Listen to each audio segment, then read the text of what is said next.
முன்னாள் பிரதமர் முய்தீன் யாசீனின் மருமகனான டத்துஸ்ரீ முகமது அட்லான் புர்ஹான் அவரது மலேசிய கடவுச்சீட்டு ரத்து செய்யப்பட்ட பிறகு வேறொரு நாட்டின் கடவுச்சீட்டை பயன்படுத்தி வெளிநாடுகளுக்கு பயணித்துக் கொண்டிருக்க வாய்ப்பு உள்ளது என்று மலேசிய ஊழல் தடுப்பு ஆணையத்தின் தலைவர் தான் ஸ்ரீ அசாம்பாக்கி நேற்று வெளியிட்ட தகவலில் தெரிவித்தார்.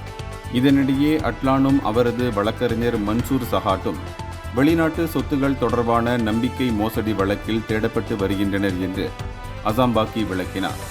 இந்த வழக்கில் உள்ள வெளிநாட்டு சொத்துக்களை கண்காணிப்பது மிகவும் சிக்கலானது. அது மட்டுமின்றி இந்த குற்றத்துடன் உள்ள தொடர்புகளை நிறுவ வெளிநாட்டு அமைப்புகளின் ஒத்துழைப்பை கோருவதாகவும் அவர் குறிப்பிட்டார். எனவேதான் வழக்கு விசாரணை அறிக்கை முழுமை அடைந்துள்ள நிலையில் கடும் பொது பிராந்திய ஆய்வுக்கு மத்தியில் இருவரின் இருப்பிடத்தையும் அவர்களின் சொத்துக்களையும் தேடும் பணி தொடர்வதால் இருவரையும் கைது செய்து குற்றப்பத்திரிகை தாக்கல் செய்ய அதிகாரிகள் காத்திருக்கின்றனர். இந்தியர்களின் இதய குரல் மக்களோசை.